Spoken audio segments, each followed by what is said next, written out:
Welcome back. Well, is global anti-Semitism on the rise? Few scholars are more qualified to discuss that question than Deborah Lipstadt, the famed historian and writer who's battled Holocaust denial for decades. Our culture correspondent Margit caught up with Lipstadt to discuss her new book, The Anti-Semitic Delusion, and why she thinks anti-Semitism is now tied to anti-Israel sentiment. Let's take a look. It's been called the oldest hatred in the world, and Deborah Lipstadt thinks it's getting worse. The historian and writer, famous for her work on Holocaust denial, is writing a new book. In The Anti-Semitic Delusion, Lipstadt will look at contemporary anti-Semitism. I have, over the past 4 or 5 years, been inundated with letters and emails and conversations with students, both on my campus and other places, who want to know what's going on with anti-Semitism. Is it really worse than ever? Is it better? Is it people getting overly concerned, etc.? So these are letters to the students answering their questions. Lipstadt says the book will address the rise in anti-Semitic activity on all sides of the political spectrum. I do think that there's a much greater tolerance for anti-Semitic remarks, for racist remarks than we've seen previously, and it's on the right and it's on the left. People often, in the past years, many people only focused on the left. It's coming from both sides. Last year, actress Rachel Weisz portrayed Lipstadt in the Hollywood film Denial. And I've got $1,000 to give anyone who can show me a document that proves the Holocaust. I will not debate you, not here, not now, not Because ever. you can't. The movie was based on an infamous court case, which saw the professor fight and win a libel suit against the notorious David Irving.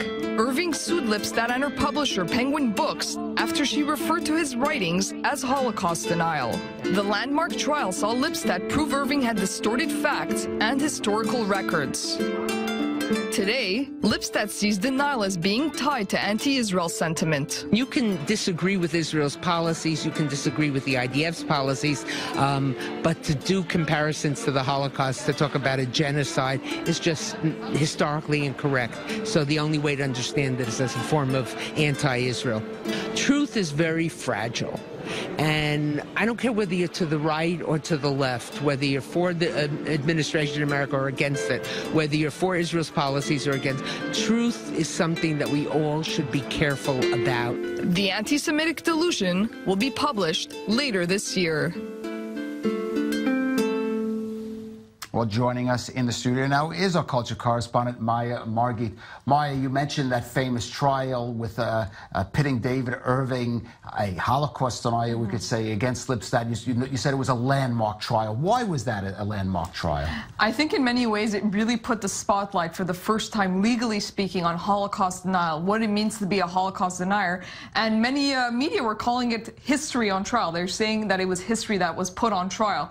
Basically, Lipstadt had to prove that David Irving was purposely distorting facts and history to show that he was a denier and that he had ideological reasons for doing so, which is what she managed to do. So it was a way of shining the spotlight on denial, on anti-Semitism, showing that you can't lie about facts and about the history. And it also discredited him greatly. He was bankrupted after this trial. He was arrested. His works were discredited as well. So it was a very important case. Right. At one time, he was almost considered a respectable historian, and that really was the trial that took away that veneer that he used to basically deny the magnitude of the Holocaust. Exactly. Certainly. His works hadn't really come under great scrutiny until that trial, and he was the one who sued her, so she had to defend and show that he was actually a Holocaust denier and that he was doing it for on purpose, that he wasn't just, basing it on historical facts or anything. And of course, you can go watch the movie with. Of course. It's got some nice reviews last year. That's right. Margit, thanks for being with us.